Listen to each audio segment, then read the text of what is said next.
Hey there guys, Go with the Cone 23 back again with the next part of my in-depth Blu-ray overview. Only got to the S's in the last part because there's quite a lot of them, so hopefully we'll get a bit further this time. So we'll start with the first T, which is, if I can get it out, Take Shelter, by, was it Jeff Nichols, is it? Let me just check, yeah, Jeff Nichols. I really want to check out Mud, but it's his other film, but I have just nowhere showing it near me. But anyway, it's Take Shelter. I haven't checked this one out yet, but I've heard it's very, very good from numerous sources. So I'll be checking that out pretty soon, I think. Might even watch that today, actually. Then we have absolute horror classic, Texas Chainsaw Massacre, the Seriously Ultimate Edition. Absolutely great horror film, this. Again, one of those films that I wouldn't watch kind of like over and over again, but pretty damn good. Then There Will Be Blood, directed by Paul Thomas Anderson. I haven't actually seen this since I saw it on TV. I think it was on Film 4 a couple of years ago. But I ended up really enjoying it though. Daniel Day-Lewis always gives an absolutely outstanding performance, and this one is no exception. There Will Be Blood. Thin Red Line. I haven't checked this one out yet. Directed by Terrence Malick. Again, I think it's quite a long one, I think. Yeah, 164 minutes, that's quite long. I don't know exactly how long it is, 2.5 hours or something. But again, really kind of different war film from what I've heard. But hopefully that's going to be pretty good. And then again, comedy classic. This is Spinal Tap. It's absolutely hilarious film. This looks pretty damn good on Blu-ray as well, I might add. So yeah, I mean, who doesn't love Spinal Tap? If you don't love Spinal Tap, there is literally something wrong with you. And Toy Story, special edition on Blu-ray, obviously, and obviously one of the absolute Pixar fan favourite, at least in the top 3 of more or less every kind of Pixar aficionado. But I personally, I mean, it is an amazing film, but I personally prefer the second one. I just think it has a kind of little bit of a better story, really. Well, for me at least. Plus, I saw it at the cinema, so I kind of grew up with it more than I did the first one. And we have Toy Story 2. Again, I do prefer this one. I don't know what it is about it. It just has a different kind of edge to it. I don't know really what it is, but it's my favourite.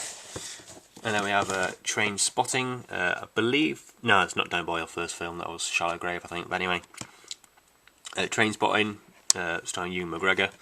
I haven't seen this since I watched it on TV, but I think I really enjoyed it, so I'll be checking it out pretty soon, I think, on Blu-ray. Apparently the transfer is not amazing on Train Spotting, but I'll give it a go. Then we have Triangle, absolutely great kind of, I guess, kind of time travel horror movie. Again, I can't really explain it without giving away the plot, but absolutely amazing film. It's more or less a remake of Cronos Cremenes from Spain, but with a different, basically a different setting, but it's kind of the same thing, but a different plot and stuff. Absolutely great. Melissa George is great in this. Just the first time you watch it, it's one of those films where you kind of have to watch it a few times to kind of get your head around it, and even then you might not. Right, next up we have Troll Hunter, one of my favourites of, I think it was 2011, but I'm not 100% sure. Then again, great kind of I think it's Norwegian film, so I'm not very good at this. But anyway, again, absolutely amazing found footage film. This, I remember seeing it at the cinema and being absolutely blown away by every single shot. When I watch this, if I'm not blown away by the scenery, I'm blown away by the CGI. CGI in this is just absolutely amazing. It's not going to be for everybody, obviously, with some people being a bit iffy about subtitles, which kind of annoys me a little bit. But anyway, I mean, the amount of films that people are missing out on just because they don't want to watch subtitles, I don't know what it is. But anyway, we have Tron Legacy, double play Disney film, sequel to the 70s, 80s film. I don't know when it was, but yeah, starring Jeff Bridges. And was he in the first one? I think possibly. Again, I haven't checked this one out yet. I've heard kind of mixed things about it. Then we have Tropic Thunder. Really great kind of satirical kind of action movie spoof movie. But anyway, yeah, about these guys who kind of, as preparation for a film they're going to be in, they go kind of like behind enemy lines, but they think it's like all an act, but they're actually kind of, you know, getting shot at and stuff. Really, really funny. Again, just a really good satirical film. You never go full retard.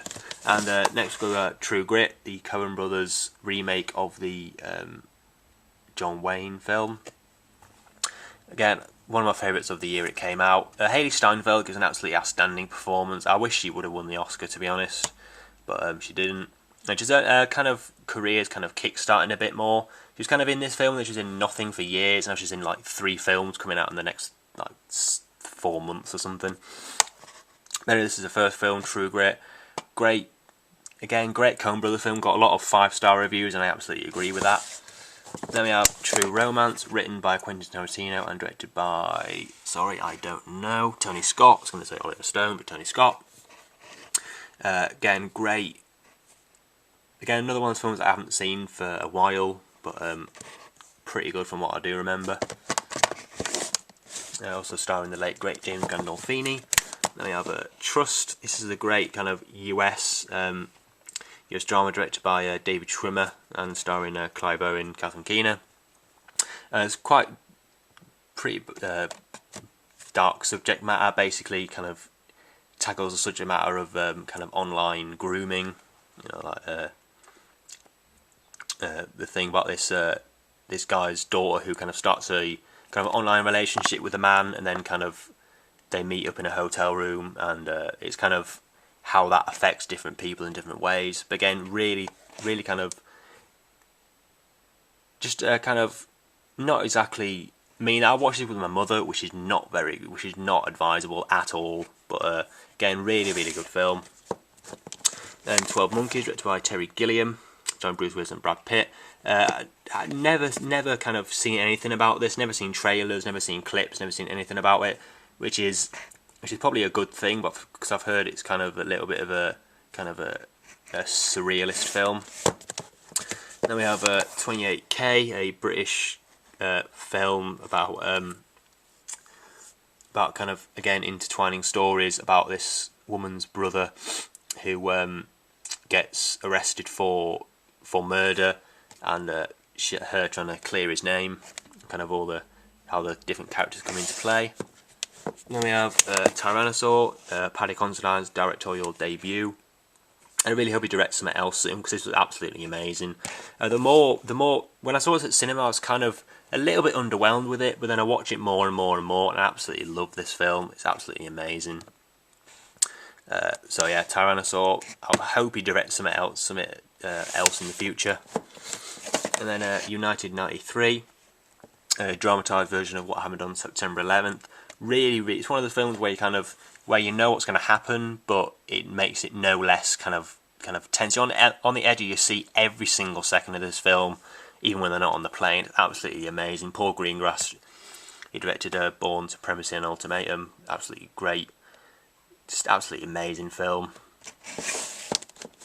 Then we have Up in the Air.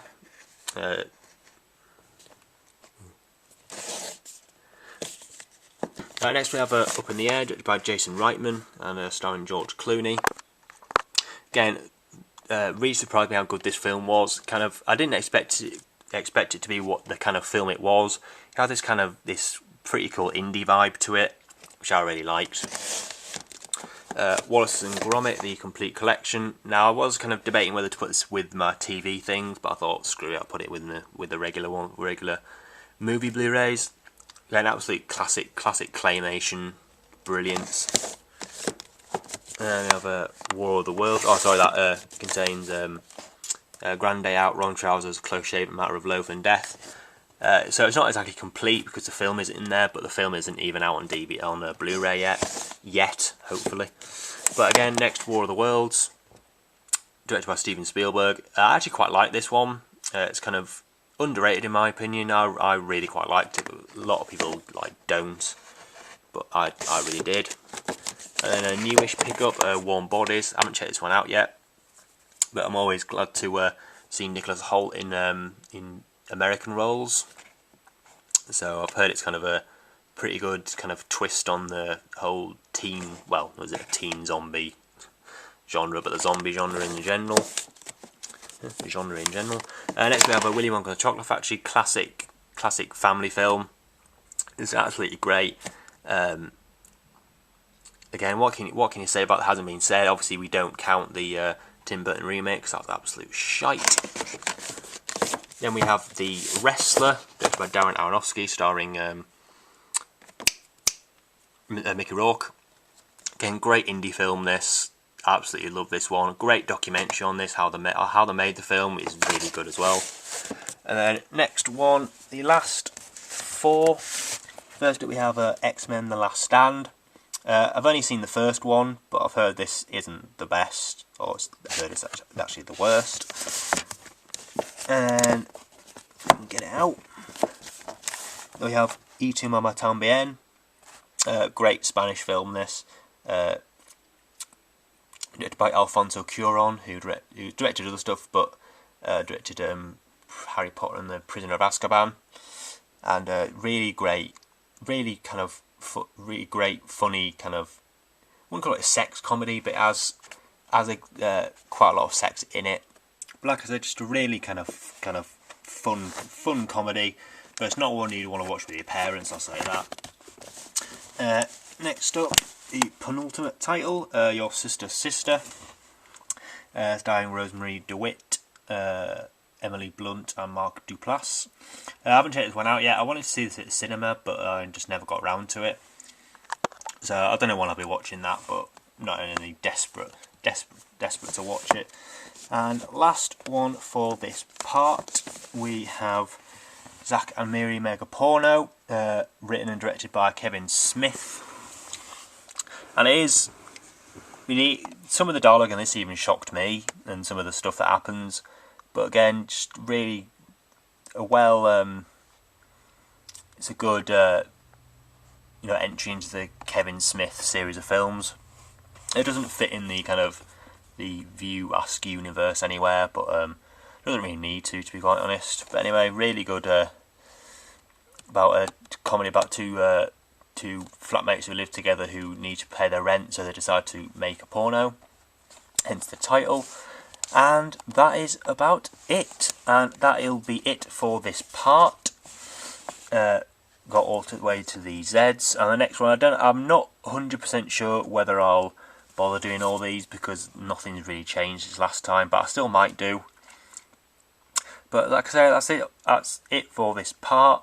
So until the next one, please rate, comment and subscribe, and I'll see you in the next video. Thanks for watching.